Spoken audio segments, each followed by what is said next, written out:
Hello everyone, welcome to my show. This is NAINAMD Beverly Hills, Fusion of Science and Beauty. And I have two phenomenal guests on a phenomenal topic. And I want to introduce them together because they are a co-author of a book, RESANITY. Their names are David Corbin, who is a keynote speaker, a mentor to the mentors. He is the consultant to Fortune 500 companies. He is to the cabinet members, Secretary of States, and the list goes on and on. He's been on my show before, and also Ann Smith I have. She is a lifestyle architect, has been one for many years, but always emphasized her health, and finally became a founder of Ann's Kambucha drink, which has been sold throughout the US and probably is going to be going global very soon. So please welcome my guests. They're phenomenal, David Corbin and Ann Smith. How are you both? I'm a happy camper today, thank you. Yeah, great. Thank you for having us on the show. Well, I wanted to have both of you on the show because it's a topic, as you know, my whole passion in the show is to bring about the knowledge that anti-aging regenerative medicine has evidence-based. And anti-aging regenerative medicine encompasses our lifestyle and our diet. Yes. And one very important topic today is discussing is the environmental toxins and how they are affecting our health. These are subjects that unfortunately conventional medicine kind of addresses, but we kind of see it at the far end of the spectrum. Once the toxins have already caused a disease state, now we're going to the conventional doctor and saying, okay, here's the medicine, right? And take it. We never understand why it happened, how it happened, how it could be prevented. And by learning all of these things, I'm hoping that you, the audience, can empower your own health and your children's health, because the children are our future. So talk about toxins to me, Ann. I will give you my, you know how I feel about that. Tell me what you and David, how you guys, became aware of it, and what are some of the common toxins that we need to be aware about? Right. Well, interestingly, we've been seeing the same natural path, David Getoff, and I've seen him for 10 years, every 3 months to keep me healthy, and he will test whether I'm toxic. And I always test that there's some toxic in me, like Roundup, muscle test. Right.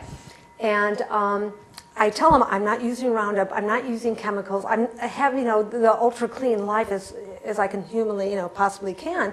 He said, well, I'm sorry, but your body, your, liver needs to be cleansed, and your kidneys, and this and that, and we're going to put you on support.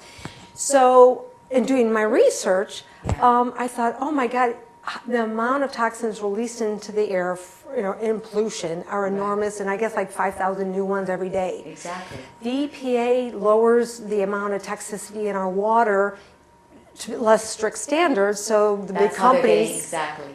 And we even have another one is the mattresses that we sleep on are basically estrogen mimickers. And in particularly, I wanted to focus on why the kids are hitting puberty at such an early on age, right? Why is there? Because we have one of the most alarming toxins are estrogen mimickers. Toxins that mimic estrogens, which are pesticides, flame retardants in mattresses, the chemical names, the plastic bottles, PVCs, the plastics, and all of that. Yeah. So this is huge. Right. In fact, you hear a lot about BPA because that's the whole thing about not in your containers, don't drink out of the water bottles.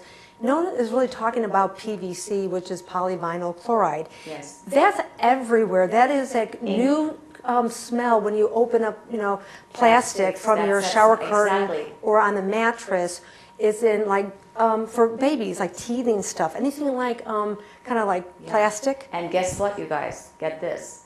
A lot of the hospitals have it in their IV tubing and IVs. And so when in my clinic, I am so careful to get the PVC free. And I think a lot of the hospitals that are now on the becoming aware of these toxins are so. Conventional medicine and hospitals are becoming aware of putting PVCs. Why is it that not the conventional doctor teaching this to their patients? I know why. Yes, David. A lot of it is Give us ignorance. You've been quiet here. It's like a lot of it is ignorance. For years, I remember having doctors stand over me with a cigarette that was lit. They didn't know. But why is it then that integrative medicine? Why is it doctors that talk about what I do get attacked? And when we have doctors that are ignorant and wise, and they so to speak are following the standard of care, that's not malpractice not to have knowledge about these things? Let me put it this way, because it's always the other guy who's the bad driver on the highway. You're never the bad driver, right? We're always blaming others. Do you remember opening up a little package to give a beautiful child a little swim ring, and you take it out, you smell that smell, which is PVC, and you blow it up and you put that beautiful child in there, and their arms are there and their beautiful chin is on the thing, and you're taking pictures? I've done that. I'm a good man who loves his children. I had no idea that was PVC and that those odors It is totally ignorance. And I love my children, so I have done that. Now, if I do it now, that would be malice aforethought and shame on me. But I didn't know then. And I think there's a lot of doctors out there that just don't know about But I think there's this time that the medical schools and the educational systems need to start teaching it. But let me finish. There are manufacturers of foods, PVC and the like. They know they're putting PVC in that beautiful child binky. That's right. That's evil. That's evil. That's evil. That's culture abuse, and that has to stop. Yeah. And it's only going to stop when people who are watching this wake up, attend to it, and tell people, forget about it. And they tell others about it as well. So that's how things happen. You never underestimate the power of a small group, because every major movement in life has started right there. So we need to wake up and take attention and become attentive to that. Absolutely. So I don't point the finger of blame there. Yeah. Now, if you're aware of it and you don't do it, I point the finger of blame to me, shame on me, and also the manufacturers. But also, I feel there's a lot of people who when I discuss this, they just don't want to hear about it. And I think it just alarms me that why is it so complicated? It's almost like it's overload. They don't want to deal with it. It's like being in denial when you have a breast cancer diagnosis. You go into denial. Why are we denying that? Or the answer is well, what are you going to do? We have to live in this world. So I guess So they just figure, okay, I have to live in this world. I'll probably just go ahead and get on medicines like everybody else does. They don't have that bad of a life, and I'll just live.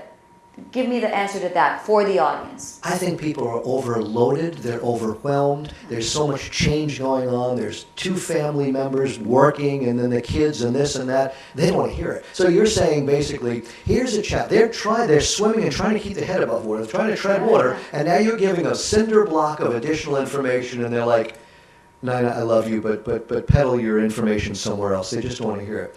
And so that's why people are expiring well before their expiration date. And why is that? Mortality rates haven't changed. It's called culture abuse. We're here talking about the environment. We're talking about sanitizing your environment. We're calling it sanitizing your environment, because the environment is insane. Electromagnetic frequency, the pollution in the water, the pollution in the air, foods which are bred and created for convenience, transportability, and color instead of nutrition, messing around with the great divines making this magnificent, it's not good enough for us, you see, we have to modify it. So it's kind of crazy, and I say, people get on the FDA, I said, you know what, be your own FDA, be your own food and drug administrator, right? Take control and take charge. Correct. And that's exactly right? Right. And part of the book, and the reason that we started writing the book is for really this is the book. This is a book. You have to read this. It's a must read. It's truths about food, meds, and healthful living in an insane world. RESANITY. Right. This is so important.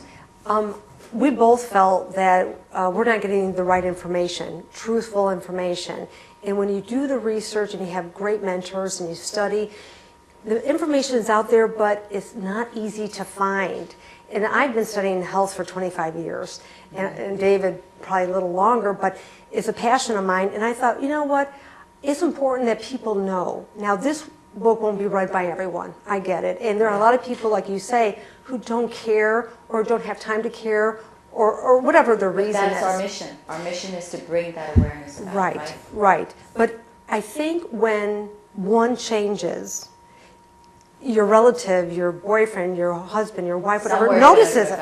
It says, what are you doing? You have energy, you look great, and maybe there's something that person now wants. Yeah. That's when they'll change, when they can see the benefit, right? You talk about the healthcare, And a lot of times the doctors, like, they poo-poo even like what I call nutrigenomics, because that's my field, how nutrients change the way you express your genes, but they'll say vitamins or nutrients. But then how come is it that I see little sneaks of these vitamins, so-called vitamins, in their little pockets, okay? And or things like that. Again, they don't want to deal with having to explain.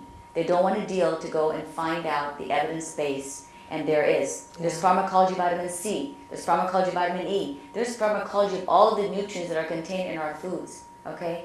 And now we're trying to genetically modify our foods, and we're also trying to go in, maybe we're just not even going to be the species humans. This is how I feel. Because we will either have to just change into a different species or evolve, or because we cannot sustain. Our livers can't take it. Our fat tissue can't take it. We're becoming more obese than ever. We just cannot take what the foods and drugs that are being put, and the environment that's putting, us. Well, am I the only one who hears the elephant walking around the room? Because there's an elephant in the room. The elephant in the room is simply this, and it's not Ganesha. The elephant in the room is simply this, that money is the driving force here.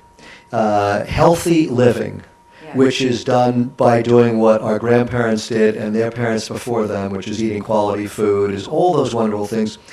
It doesn't make enough money for the pharmaceutical companies. Now, I don't want to sound like a conspiratorial guy, but when they're putting out drugs which are causing problems, and then they're putting out drugs that are taking care of those counterindications, and that it seems to be money. There's not a lot of money in vitamins. Well, there is, but there's not. Again, we get into the FDA. The FDA is supposed to be monitoring all of this, yet so many of the drugs have been recalled, and so much of this gets pushed forward. How is that possible? And yet the FDA simultaneously is banning compounding pharmacies from being able to make compound curcumin, which is turmeric, because they see the value, because the drug company sees the value of perhaps making that into a drug, which, by the way, for the audience, curcumin derivative, IRESSC, please look that up, never made it to the US, was a curcumin-derived, turmeric derivative, curcumin-derived drug. Sloan Kettering came across it, and this drug for the prevention of colonic polyps, it would have killed the whole gastroenterology industry. So, you know what? Never even made it to the US. Right. Well, so these are facts. Please search these facts. Yeah, and as you know, and David, I know you know, the FDA they don't test anything. They're not a testing agency. They rely on the pharmaceutical company's test to be given to them.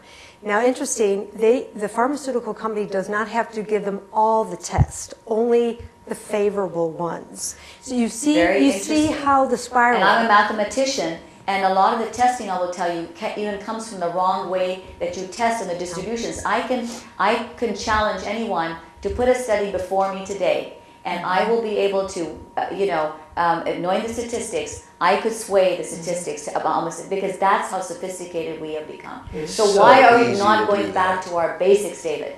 Why are we not going back to our physiology, our chemistry? Because we don't need any studies to go and understand our physiology and our biochemistry.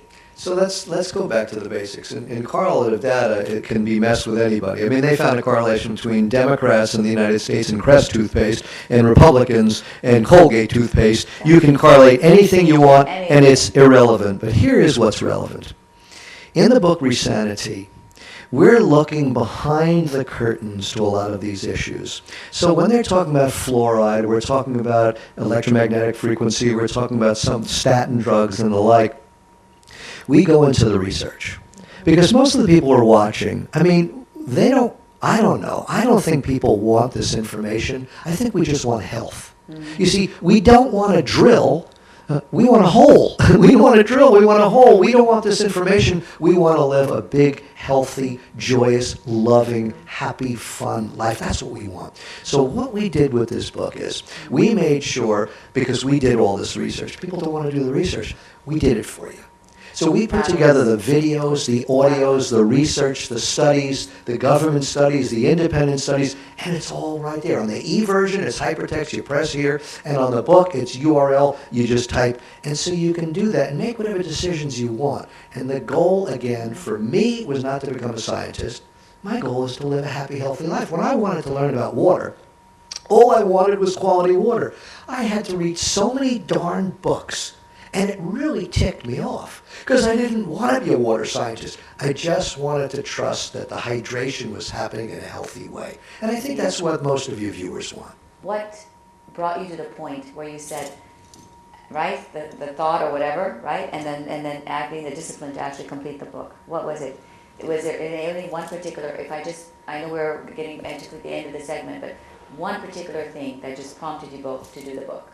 Well, I just want to make sure people have the information. I'm tired of being lied to, and I hope a lot of people are. I'm tired of seeing my friends. Yeah. I'm 63. I'm tired of seeing my friends telling me with that face drawn that it is malignant, or that their loved one is malignant, or did you hear about such and such? It's crazy, and it doesn't have to be that way. That's why we say, let's get back to sanity. Yep. Cancer is in epidemic proportions. Where do people look you up? I know, by the way, Anne, I have to diverge here to say that you've got a fabulous Anne's Kombucha drink. Thank you. That's AnneKombucha.com? Anne's Kombucha, it's plural, Anne's. Okay. Anne's. Kombucha.com, yep. Fabulous. And it's a drink. Let me tell you, she just created something that is a homebrew kit. So the people who Amazing. know about kombucha, they want to do it at home Yeah. and not spend a whole bunch of money per bottle. They can actually do it at home, which is kind of cool. And we're going to be offering that on our lifestyle website. It's great, because I lifestyle love the website. way the way the enzymes, the probiotics, and all of that. It's unbelievable. So I can hardly wait. I've tasted it. So it's amazing taste. Most of the kombucha, some of you doesn't taste that great. Right. Very good taste. So that's a great thing to do. And books are amazing. Illuminate, Re-Insanity. And there's another book which you guys are going to come back on another show we're going to talk about. I'm not going to mention the book, that one. That's going to be the next show. The audience is going to have to wait. Okay, thank you so much. Thank you. This is NAINAMD, Beverly Hills, Fusion of Science and Beauty, and we'll see you next week.